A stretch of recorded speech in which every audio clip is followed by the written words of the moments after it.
कल हमने डेटाबेस के साथ डेटाबेस बनाया, कनेक्ट किया, कनेक्ट करने के बाद हमने पोस्ट मेथड के थ्रू किस तरह से इंसर्ट करते हैं ये चीज़ देखिए। आज का हमारा एजेंडा क्या है, आज का हमारा टॉपिक क्या है, हमने डेटाबेस के साथ कनेक्ट करना है, उसके बाद हमने रिकॉर्ड को अपडेट या डिलीट करना है, अपडेट करना है, डिलीट करना है, या फिर आप कह लें सिलेक्ट करना है। तो ये एक दो चीज़ें देखते हैं हम। सबसे पहले जैसे कि ये इंडेक्स डॉट पीएचपी है, हम इसी पे करते हैं। इस सारे को हम क्या करते हैं, क्लियर कर लेते हैं। क्लियर करने के बाद हम सबसे पहला यहाँ पे क्या काम करेंगे, सबसे पहले डेटाबेस के साथ कनेक्शन इस्टेब्लिश करना है। आपने डेटाबेस में कोई भी रिकॉर्ड फ़र्ज़ कर लो कि अपडेट करना है, पहले हम अपडेट का देख लेते हैं। आपने कोई भी रिकॉर्ड अपडेट करना है तो उसके लिए आपको क्या करना पड़ेगा, सबसे पहले डेटाबेस के साथ कनेक्शन इस्टेब्लिश करना है। आपने एक वेरिएबल लिया $कौन, एंड इसको मीन के आपने जो भी कीवर्ड लेना है वो इसमें असाइन करना है। आप इसमें असाइन करते हैं कनेक्शन को माई SQLi। कनेक्ट किस लिए यूज़ होता है, डेटाबेस के साथ कनेक्शन इस्टेब्लिश करने के लिए। लोकल होस्ट यहाँ पे क्या है, आपका सर्वर है। इसके बाद रूट यहाँ पे क्या है, रूट आपका यूज़र नेम है, एंड थर्ड पे पासवर्ड जो कि यहाँ पे नहीं है, एंड फोर्थ पे आपका डेटाबेस का नाम माई डेटाबेस, और लास्ट पे सेमीकोलन। ये हो गया, आपने डेटाबेस के साथ कनेक्शन इस्टेब्लिश किया। बिल्कुल सी सिंपल चीज़ें हैं, कोई इतना वो नहीं है कि पता नहीं ऐसी क्या चीज़ है जो कि समझ ही ना आए। तो अब नेक्स्ट हम क्या करते हैं, यहाँ पे नेक्स्ट हम एक क्यूरी राइट करते हैं, $क्यूरी। ये हमने एक वेरिएबल लिया, इसमें हम असाइन कर देते हैं, डबल कोमा के अंदर हम जो है ना वो क्यूरी लिखते हैं।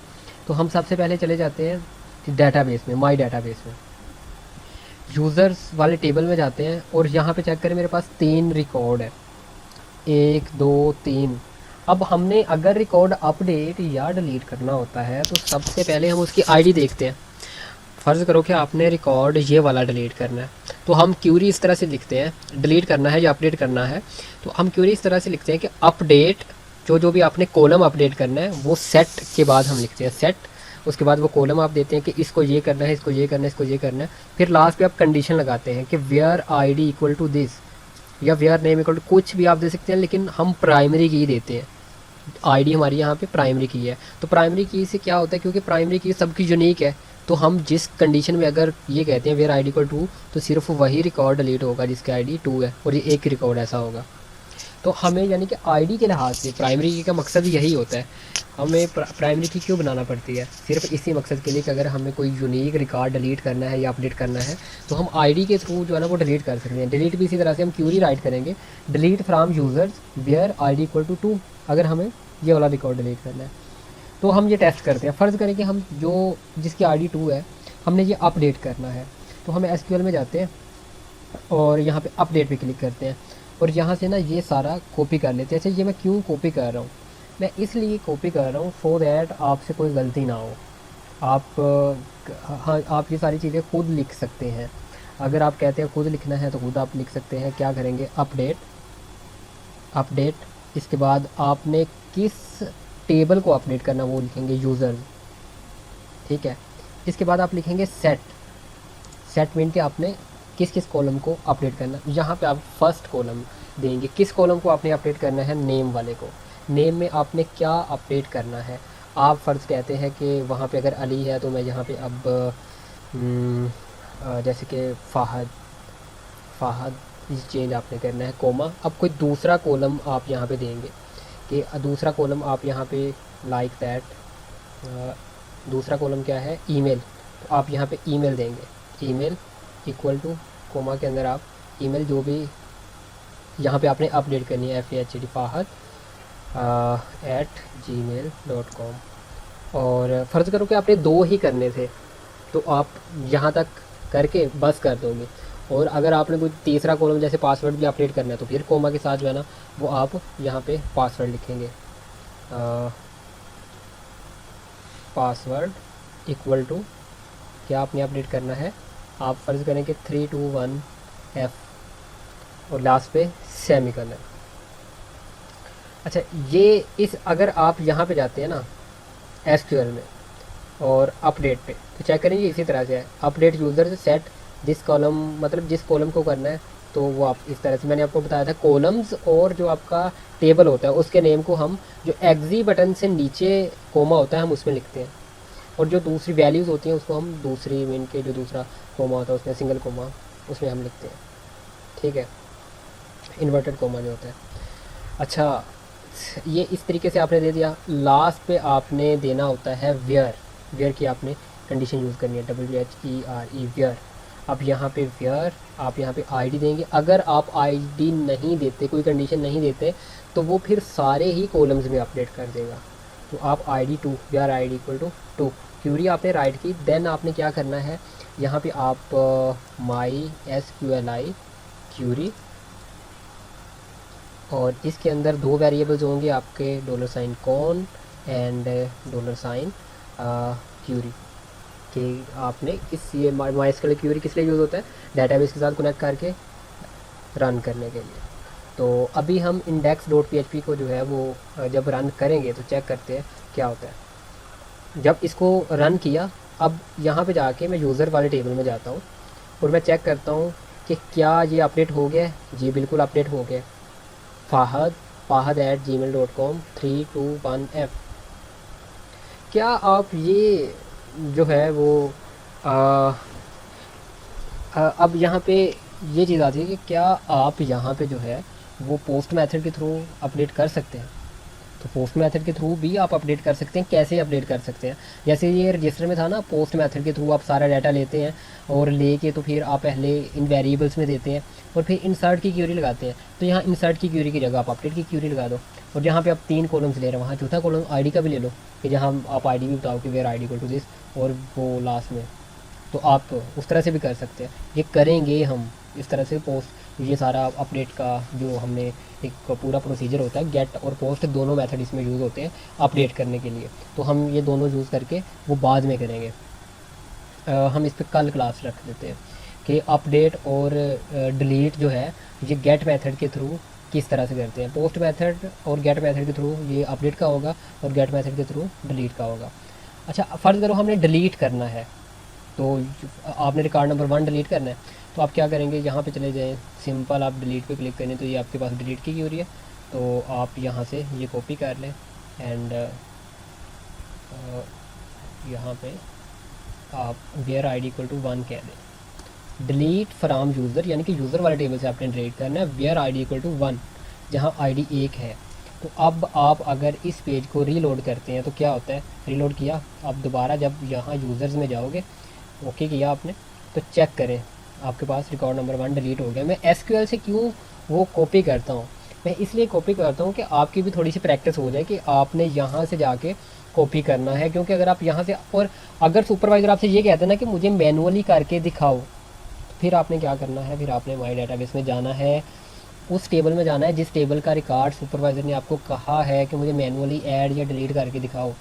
उस टेबल में आप जाओगे, देन माई एसक्यूएल पे आप क्लिक करोगे। एसक्यूएल पे क्लिक करने के बाद अगर उसने इंसर्ट का कहा इंसर्ट कर दो, अपडेट का कहा अपडेट, डिलीट का कहा डिलीट। तो यहाँ पे जो वैल्यूज़ होती हैं ना, वैल्यूज़ हमने ये रिमूव करनी होती हैं।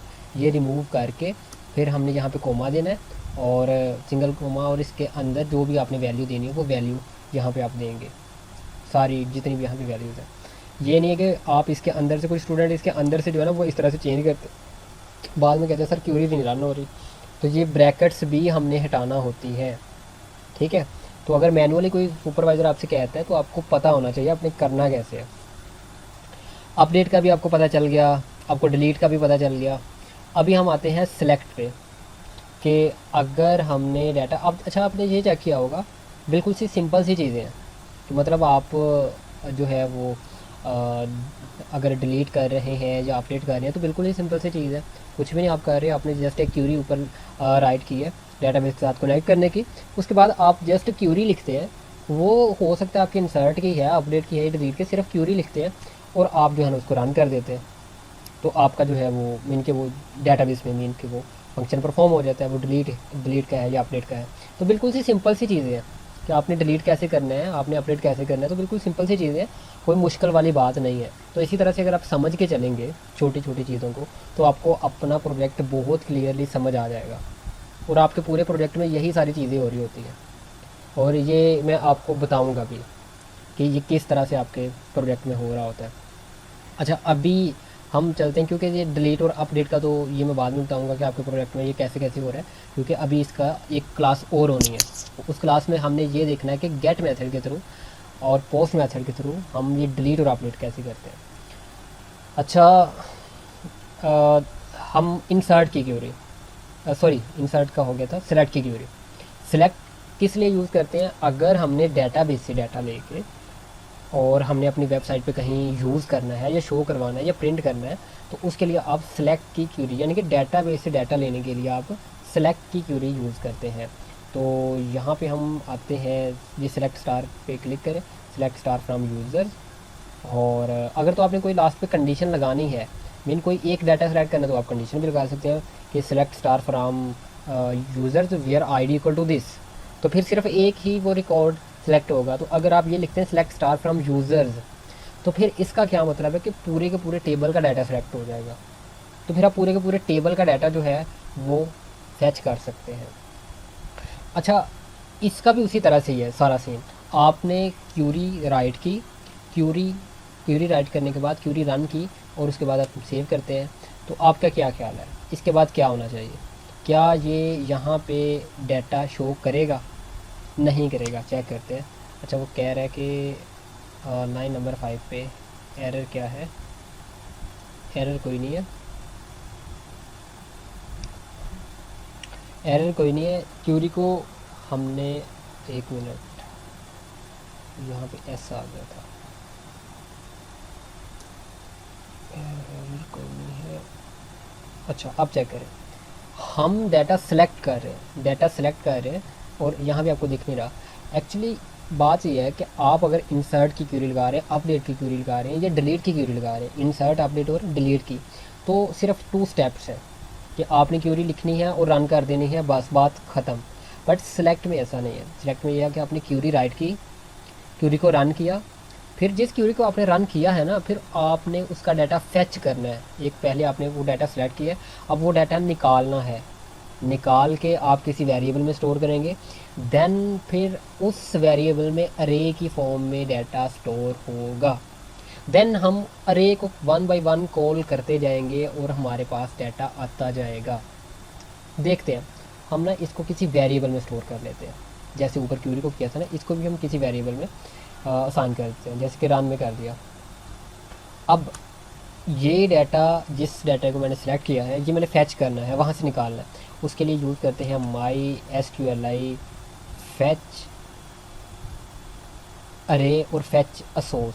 ये 2 यूज़ होते हैं। असोस जो है वो उसका जो कॉलम का नेम है उसके हिसाब से जो है ना वो बन जाता है। तो अरे में जो है ना वो न्यूमेरिक टाइप अरे आपके पास बनेगी। तो ये दोनों अरेज में फ़र्क है। एक स्ट्रिंग अरे होती है, एक न्यूमेरिक अरे होती है। तो असोस में स्ट्रिंग अरे होगी और फैच में जो अरे मीन के माइस्कुलाई फैच अरे जो होगा उसमें न्यूमेरिक होगी, अरे बनेगी। अरे क्या होती है? किसी स्टूडेंट को पता है अरे क्या होती है? अरे में हम जो है ना वो डाटे को, मीन के वेरिएबल में तो सिर्फ आप एक ही वैल्यू को स्टोर कर सकते हो, अरे में आप ज़्यादा वैल्यूज़ को स्टोर कर सकते हैं। तो उनकी मीन के वो इस तरह से होता है कि अगर पहला स्टोर हो रहा है किसी वेरिएबल में, फ़र्ज़ करो कि हम यहाँ पे वेरिएबल ले लेते हैं, ये हमने असाइन किया कर दिया किसी वेरिएबल में डाटा में। तो अब जो हम फैच करेंगे, फैच हमने कौन सा करना है? जो ऊपर हमने क्यूरी रन की है, माइस्कुलाई फैच अरे, इसके अंदर एक वेरिएबल आएगा कि हमने किस क्यूरी को रन किया है। तो जो हमने ऊपर क्यूरी को रन किया, हमने डॉलर साइन रन दे दिया। ये हमने कीवर्ड लगाने के बाद असाइन कर दिया डाटा में। अब सारा डाटा जो है वो फैच होके आ गया इस डाटा में। हमने जो लगाया था, पता कैसे चलेगा? एको करके। तो क्या हम अगर यहाँ पे ये करते हैं एको और डॉलर साइन डाटा, तो क्या ये हमें रिज़ल्ट देगा? नहीं देगा। इसका तरीका थोड़ा सा डिफरेंट है। ये नहीं है कि आपने क्यूरी को जो है वो राइट किया है, क्यूरी को आपने रन किया, फैच किया तो रिज़ल्ट आ जाएगा, ऐसा नहीं है। आपको मैंने बताया ये अरे की फॉर्म में होता है। तो जो अरे को हम प्रिंट करने के लिए हम जो यूज़ करते हैं, एको से ये प्रिंट नहीं होता, ये होता है प्रिंट आर से, प्रिंट आर। और इसके अंदर आप जो भी मीन के आपने जिसमें असाइन किया हुआ है, तो प्रिंट आर से क्या होता है, आपका अरे वाला जो डाटा होता है वो प्रिंट हो सकता है। तो अब ये चेक करें, आपके पास यहाँ सारा का सारा डाटा आपके पास आ गया। फिर जो अरे ज़ीरो है वहाँ 2 है आईडी कॉलम में। फिर उसके बाद 1 है, ये फ़ाहद नेम में है, एंड fahad@gmail.com, 3 to 1 पासवर्ड। ये इस तरह से मेन के आपको इस सारा दिख रहा है। अच्छा, अगर किसी का माइक ऑन है तो वो माइक ऑफ कर ले। अच्छा, ये है माई एस क्यू एल फेच अरे। अच्छा, अगर हम असोस यूज़ करते हैं तो देन क्या होता है, थोड़ा सा आपको मैं ना डिफरेंस दिखा देता हूँ। असोस एंड चेक करें। हम ऐसे करते हैं कि 2 डिफरेंट ले लेते हैं, सो दैट आपको फ़र्क अगर सुपरवाइज़र आपको पूछ ले, क्योंकि सुपरवाइज़र इस तरह का क्वेश्चन कर सकता है। तो अगर मैं अरे लेता हूँ या असोस लेता हूँ तो उन दोनों में क्या फ़र्क है। तो मैं यहाँ पे अरे और एक को मैं डाटा कह देता हूँ, एक को डाटा 1 कह देता हूँ, और यहाँ पे मैं क्या करता हूँ, दोबारा से इसको प्रिंट कर लेता हूँ डाटा और डाटा 1 को, और इसके अंदर एक मैं लाइन ब्रेक कर देता हूँ इस तरह से, सो दैट मैं आपको सही से समझा पाऊँ। मैंने क्यूरी ली, क्यूरी को रन किया, एक को मैं फैच असोस के साथ फैच कर रहा हूँ, एक को मैं फैच अरे के साथ, सेम क्यूरी को ही मैं जो है ना वो फैच कर रहा हूँ, 2 अलग तरीक़ों से कर मैं फैच ही रहा हूँ। एक को मैंने असाइन किया डाटा में, दूसरे को मैंने डाटा 1 में, तो दोनों को मैंने प्रिंट कर दिया डाटा और डाटा 1 में। अब मैं चेक करता हूँ। अच्छा, चेक करें, ऊपर वाला फैच असोस है, नीचे वाला फैच अरे है। मैंने आपको ये बताया था कि जो फैच असोस होता है, फैच असोस में आपके पास क्या होता है कि आप जो डाटा है वो जस्ट स्ट्रिंग में ले सकते हैं। मतलब कि जो अरे होगा वो आप जस्ट जो उसके कॉलम नेम होंगे ना, जो उसके कॉलम नेम होंगे सिर्फ उसी से जो है वो फैच कर सकते हैं। मेन आपने अगर डाटा लेना है आईडी का तो आपको देना पड़ेगा कि $साइन डाटा, और अरे के अंदर आपको आईडी बताना पड़ेगा, देन आईडी का निकलेगा। लेकिन अरे के अंदर 2 तरीके हैं। आप जो है वो आईडी से भी बता के ले सकते हैं। आप जो है वो अगर उसके अंदर, क्योंकि आपको पता है अरे 0 से स्टार्ट होता है। अरे के बारे में किस किस को पता है कि अरे क्या होता है?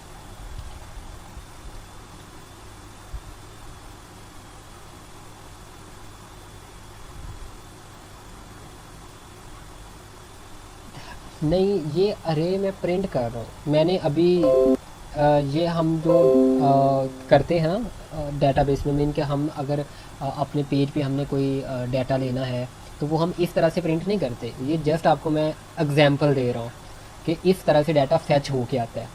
हम यूज़ कैसे करते हैं, यूज़ हम ऐसे नहीं करते, यूज़ करने का तरीका हम डिफरेंट है। वो हम तो फैच अरे और फैच असोस दोनों में क्या फ़र्क है पता चल गया होगा। हम फैच असोस में सिर्फ जो उसके डाटाबेस के कॉलम नेम्स हैं उसी से जो है वो कर सकते हैं, और फैच अरे में क्या कर सकते हैं कि हम उसकी आईडी से भी, मतलब कि उसका जो कॉलम नेम है उनसे भी कर सकते हैं, और उनके आई जो क्योंकि ये न्यूमेरिक जो अरे होते हैं ये 0 से स्टार्ट होते हैं, तो हम जो है वो न्यूमेरिक से भी उनको एक्सेस कर सकते हैं कि अरे 0 क्या है, अरे 1 क्या है, अरे 2 क्या है, अरे 3 क्या है, तो इस तरह से भी एक्सेस कर सकते हैं। अगर हमने फ़र्ज़ करो ये हम यहाँ से अब हटा देते हैं, और ये भी हम अब हटा देते हैं, बल्कि ये रहने देते हैं हम एको, और मैंने फ़र्ज़ करो कि अब डाटा लेना है, मुझे कॉलम्स में डाटा चाहिए, किसी कॉलम का डाटा चाहिए, नेम का डाटा चाहिए। मैं यहाँ पे क्योंकि आपको पता है डाटा के अंदर किस फॉर्म में डाटा स्टोर है, अरे की सूरत में, तो मुझे बताना पड़ेगा डाटा के अंदर ब्रैकेट्स के अंदर मुझे बताना पड़ेगा कि मैं किस कॉलम का डाटा ले रहा हूँ, नेम। तो देन ये एको में प्रिंट करेगा नेम। अब चेक करें क्या आपको नेम दे रहा है, बिल्कुल नेम दे रहा है। अच्छा, अगर मैं यहाँ पे 1 लिखूँगा तो क्या मुझे ये क्या देगा, मुझे ये वार्निंग देगा। और अगर मैं यही डाटा 1 के साथ 1 लिखता तो मुझे ये ईज़ा फातिमा, उसने ईज़ा फातिमा दे दिया। दिखो ना, मीन के आप यहाँ पे अगर नेम लिखते हैं तो देन भी आपके पास मीन को वही नेम आ रहा है, और अगर आप नेम की जगह पे आप 1 लिखते हैं तो अरे में क्या होता है, क्योंकि डाटा 1 में आप अरे की सूरत में ले रहे हैं, फैच अरे और फैच असोस। आई थिंक कि अभी तक आप दोनों का जो है ना वो आपको पता चल गया होगा कि क्या दोनों का मीन के दोनों में क्या फ़र्क है। मैंने आपको बाई एग्जांपल बता दिया, मीन के इस तरह से कोई बताता नहीं है शायद, जिस तरह से मैंने आपको बता दिया। ऊपर से बता देते हैं कि अच्छा फैच अरे ये है और ये है, उसमें ऐसे है तो वैसे है। आपको मैंने बाई एग्जांपल बता दिया कि भाई ये आपके सामने, आप खुद देख लें कि इस तरह से जो है ना वो अरेज में आता है। सुपरवाइज़र क्योंकि अक्सर ही सवाल पूछ लेते हैं, तो बजाय के रट्टा लगाने के, अब आप सबके माइंड में बैठ गया कि अच्छा ये फैच अरे और फैच सोर्स में ये फ़र्क है। अब आप ईजीली जो है ना वो बता सकते हैं। ऐसे आपको रट्टा लगाना पड़ना था कि, क्योंकि वो अक्सर पूछ लेते हैं। अब आपने अगर फैच असोस के ज़रिए किया है तो आप जस्ट क्या कर सकते हैं, डाटा के अंदर आईडी, नेम, ईमेल और पासवर्ड दे के तो वो डाटा ले सकते हैं। बट फैच अरे किया है तो आपके पास दो तरीके होंगे। आप आईडी, नेम, ईमेल और पासवर्ड से भी कर सकते हैं। आप ये भी कह सकते हैं कि अब फर्ज करो आपने साइन किया था डाटा में, तो डाटा 0 में यानी कि आईडी, डाटा 1 में नेम आएगा, डाटा 2 में ये आएगा, डाटा 3 में पासवर्ड आएगा। तो अरे 0 से स्टार्ट होती है, 0 1 2 3। आप नेम से भी और न्यूमेरिक से भी, दोनों से आप एक्सेस कर सकते हैं। तो होपफुली आप अंडरस्टैंड कर गए होंगे। ठीक है, हम जो फैच है, फच का है ना, हम इसी को थोड़ा सा अब नेक्स्ट लेके चलते हैं। फैच असोस और फैच अरे का दोनों का आपको समझ आ गई क्या है। अब आपकी एक्सरसाइज क्या है? आपकी एक्सरसाइज ये है कि आपने HTML में एक लाइक दैट HTML में मैं खुद जाता हूँ, यहाँ पे मैं बॉडी में एक टेबल बनाता हूँ। आपने एक अच्छा सा प्यारा सा टेबल बनाना है। मैंने यहाँ पे एक टेबल बनाया। अच्छा, मैंने एक और भी चीज़ आपको बतानी थी, पहले मैं वो आपको बता दूँ, देन मैं नेक्स्ट चलता हूँ। अच्छा, अभी तक तो मैंने ये किया। अगर मैं फ़र्ज़ करो कि यहाँ पे एको और डाटा, डाटा के अंदर मैं अगर फ़र्ज़ करोगे यहाँ पे मैं नेम लेता हूँ, नेम, एंड चेक करता हूँ कि क्या आ रहा है मेरे पास, फ़ाहद आ रहा है। मैं इसे कॉपी करता हूँ एंड पेस्ट करता हूँ। अब मैं यहाँ पे क्या लेता हूँ, अब मैं यहाँ पे लेता हूँ ईमेल एंड यहाँ पे लेता हूँ पासवर्ड। ठीक है, तो मैं ये चेक करूँगा मेरे पास एक ही, अगर मैं लाइन ब्रेक कर लूँ आपको इजीली मीन पता चल जाएगा, एको और यहाँ पे BR। ठीक है, तो आपको, आप ये देख सकते हैं कि मेरे पास सिर्फ एक रिकॉर्ड आया, हालांकि मेरे पास डाटाबेस में 2 रिकॉर्ड है। तो यहाँ पे ये आपने चीज़ याद रखनी है,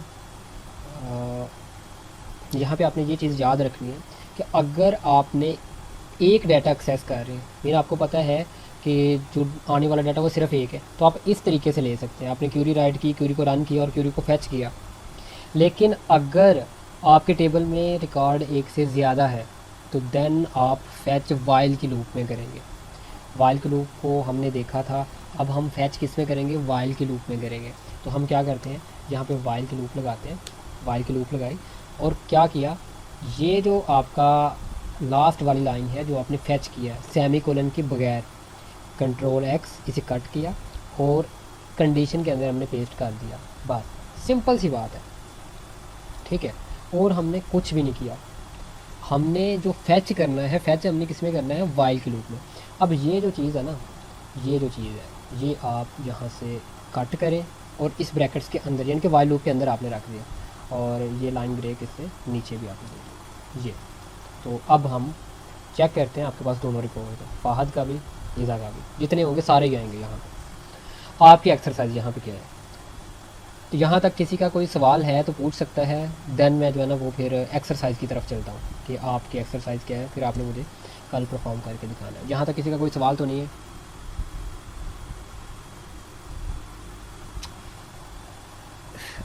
अरे में हम क्या करते हैं, दोनों ही ले सकते हैं, नंबर एंड मीन के जो कॉलम नेम्स हैं दोनों ही, और असोस में सिर्फ और सिर्फ कॉलम नेम ही हम जो है ना वो ले सकते हैं। यहाँ तक किसी का कोई सवाल तो नहीं है, सब क्लियर है? चलें जी, अब मैं आपको ना कल के लिए जो है ना वो आपको देता हूँ एक्सरसाइज।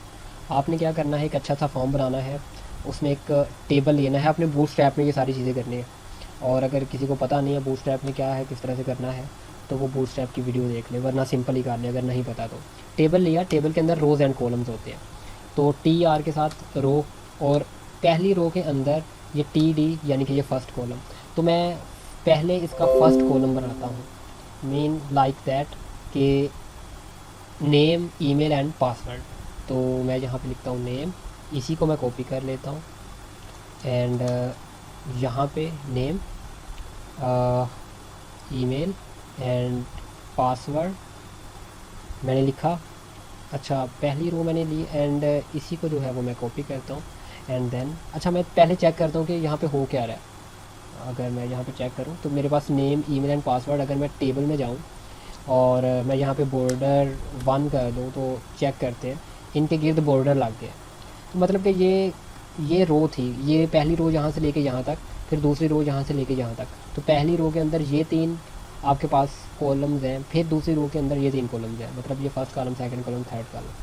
हम अब क्या करते हैं कि जो दूसरा मेन केस में हमारे पास रो है, अब यहाँ पे जो हम नेम की जगह पे हमने डेटाबेस से नेम लेके रखना है, तो हम ऐसे करते हैं, हम ऊपर से ये सारा हटा देते हैं, ये सारा चीज़, इसको कंट्रोल C करते हैं, 1 मिनट, इसको हम ऐसे करते हैं कि सो दैट आपको समझ आ जाए, ठीक है। फ़िलहाल मैं इसको ऐसे कर रहा हूँ और ये वाले लूप को मैं हटा रहा हूँ फ़िलहाल, ठीक है। आपने क्या किया हुआ, ऊपर कनेक्ट किया हुआ है, क्यूरी राइट की हुई है, क्यूरी को कनेक्ट किया है, फैच किया, डाटा में आपने साइन किया हुआ है। तो आपने अगर पूरे पेज पे कहीं भी लेना है, देन आपको क्या करना पड़ेगा, आपको सबसे पहले PHP के फॉर्मेट में आना पड़ेगा। PHP का फॉर्मेट में आप आए, या ये आपका PHP का फॉर्मेट है, जहाँ से स्टार्ट हो रही है, स्टार्टिंग सिंटैक्स है, ये एंडिंग सिंटैक्स है। इसके अंदर आपने एको $साइन डाटा, क्योंकि आपने डाटा में जो है ना वो किया हुआ है, और ब्रैकेट के अंदर आपने कॉलम का नेम लिखना, लाइक नेम, और लास्ट पे सेमीकोलन। चेक करते हैं क्या हो रहा है, यहाँ पे फ़ाहद आ रहा है, नेम में फ़ाहद आ गया। अब आपने इसे कॉपी कर लिया और ये ईमेल को रिमूव करके पेस्ट कर दो पासवर्ड को, और यहाँ पे हम कॉलम का नेम चेंज कर देते हैं, ईमेल एंड पासवर्ड, ठीक है। तो पहली चीज़ आपने ये देखी कि नेम, ईमेल और पासवर्ड आप डेटाबेस से लेके आप यहाँ पे सक्सेसफुली दिखा पा रहे हैं। बट अब यहाँ पे एक दूसरी चीज़ आ गई, अगर तो रिकॉर्ड 1 से ज़्यादा है, तो मैंने आपसे क्या कहा था, हम वाइल की लूप में करेंगे। तो जो दूसरी रो है ना, फर्स्ट रो तो एज इट इज़ ही रहेगी, नेम, ईमेल और पासवर्ड, बट इस पहली रो से जो नीचे है, हम उसके ऊपर अगर वाइल लूप लगा दें, तो क्या होगा कि वो रो चलती रहेगी, बार बार जो है ना वो प्रिंट होती रहेगी, वो वाली रो, जब तक सारा रिकॉर्ड फैच नहीं हो जाता। तो हम क्या करते हैं, इसके ऊपर यहाँ पे पहले PHP में आते हैं। PHP में आने का मकसद, क्योंकि वाइल लूप जो आपकी है, जो आपकी वाइल लूप है, वो आपको पता है ये PHP में ही वर्क करती है। तो आपने क्या करना है, सेम ये आपने कट करना है यहाँ से, एंड आपने इसके अंदर पेस्ट कर देना है। अच्छा, इसके अंदर आपने कोड रखना है। अब कोड कौन सा आप रखेंगे, कोड आप ये रो वाला, यानी कि ये वाली जो इसकी एंडिंग ब्रैकेट है, ये आपने इस TR से नीचे रखनी है। तो हम ये यहाँ से ख़त्म करते हैं। अब इस TR से नीचे रखनी है, तो हम कैसे रखेंगे, दोबारा से PHP में आएंगे, दोबारा से PHP में आए ऐसे करके, एंड यहाँ पे हमने वो वाली ब्रैकेट रख दी।